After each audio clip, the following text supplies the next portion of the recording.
Bismillahirrahmanirrahim. Assalamualaikum warahmatullahi wabarakatuh.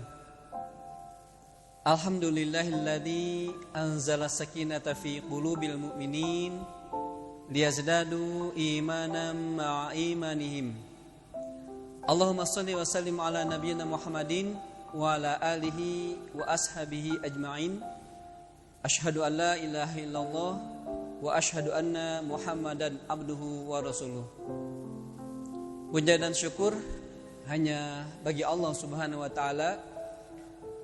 Kemudian salawat dan salam semoga selalu dilimpahkan kepada Nabi kita Nabi Muhammad sallallahu alaihi wasallam, kepada keluarganya, para sahabatnya, para tabi'in, juga tabi'ut tabi'in, dan tidak lupa kepada umat Islam yang berusaha untuk menghidupkan sunnah-sunnah beliau hingga akhir zaman.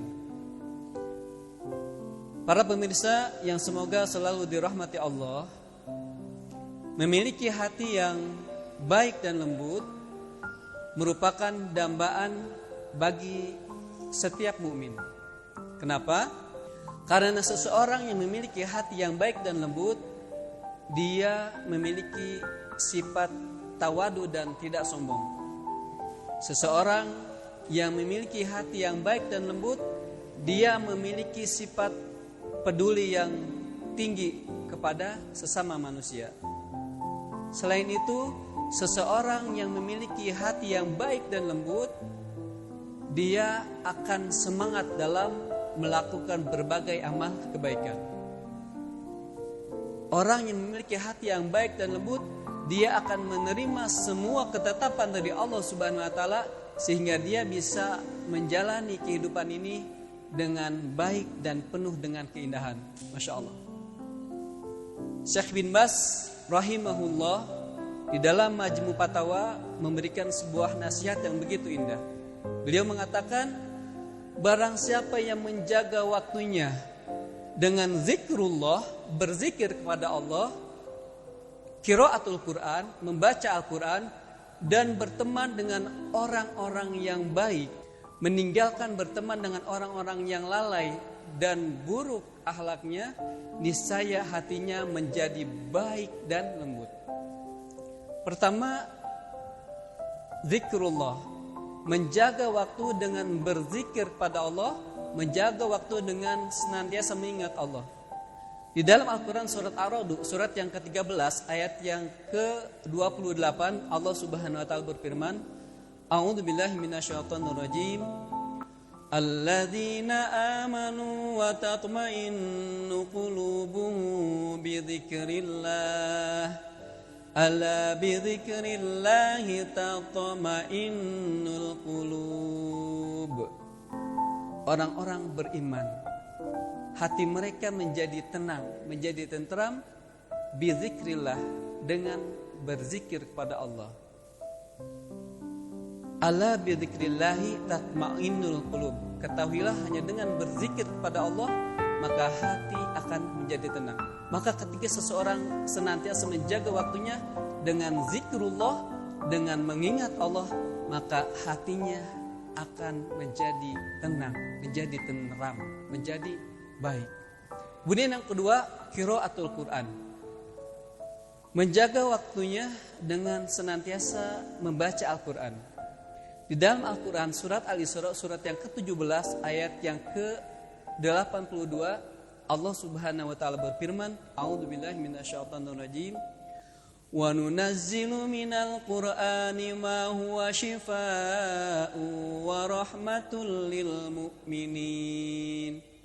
Wa nunazzilu minal Qur'an, dan kami menurunkan Al-Quran, ma huwa syifaa'un wa rahmatul lil mu'minin, sesuatu yang menjadi penawar, menjadi obat dan rahmat bagi orang-orang yang beriman. Dengan membaca Al-Quran, seseorang hatinya akan menjadi tenang, menjadi tentram, dan juga akan mendapatkan nutrisi kebaikan dari ayat yang dia baca. Jangan lupa juga untuk senantiasa berusaha merenungi dan memahami Al-Quran yang dibaca dan diamalkan dalam kehidupan, Sehingga Al-Quran itu tidak hanya memberikan ketenangan dalam hati, juga bisa menjadi petunjuk bagi orang-orang beriman. Kemudian yang ketiga, senantiasa berteman dengan orang-orang yang baik, orang-orang yang soleh. Allah Subhanahu wa Ta'ala perintahkan kepada orang-orang beriman untuk senantiasa berkumpul dengan orang-orang yang soleh. Di dalam Al-Quran surat At-Taubah surat yang ke-9 ayat yang ke-119, Allah Subhanahu wa Ta'ala berfirman, A'udzubillahi minasyaitonirrajim. Ya ayyuhalladzina amanu taqullaha wa kunu ma'as shadiqin. Wahai orang-orang yang beriman, bertakwalah kalian kepada Allah dan tetaplah kalian beserta orang-orang yang shadiq, orang-orang yang jujur. Tentunya mereka adalah orang-orang yang baik, orang-orang yang soleh. Para pemirsa yang semoga dirahmati Allah, mudah-mudahan Allah berikan kemudahan kepada kita untuk mengamalkan apa yang telah dinasihatkan oleh Syekh bin Baz, yaitu kita jaga waktu kita dengan senantiasa zikrullah, mengingat Allah. Kita jaga waktu kita dengan senantiasa membaca Al-Quran, kita renungi maknanya, kemudian kita amalkan dalam kehidupan kita. Dan juga kita senantiasa berkumpul, berteman dengan orang-orang yang baik, orang-orang soleh. Maka hati kita insya Allah menjadi hati yang baik dan lembut, sehingga kita bisa menjalani hari-hari kita baik di bulan Ramadan ini dan juga di luar Ramadan dengan baik dan penuh dengan keindahan. Karena Rasulullah SAW menyampaikan di dalam sebuah hadis yang diriwayatkan oleh Imam Muslim, kata beliau, Inna Rabbu la yakunu fi syai'in illa zanahu. Sesungguhnya kelembutan itu ketika ditempatkan pada sesuatu, maka dia akan menghiasinya, menjadikannya indah. Demikian yang dapat saya sampaikan, kurang lebihnya mohon maaf. Saya beristighfar kepada Allah Subhanahu wa Ta'ala. Astagfirullah wa lakum. Rabbana la tuzigh qulubana ba'da idh hadaitana wa hab lana min ladunka rahmah innaka antal wahhab. Rabbana atina fid dunya hasanah wa fil akhirati hasanah wa qina adzabannar. Billahi taufiq wal hidayah. Wassalamualaikum warahmatullahi wabarakatuh.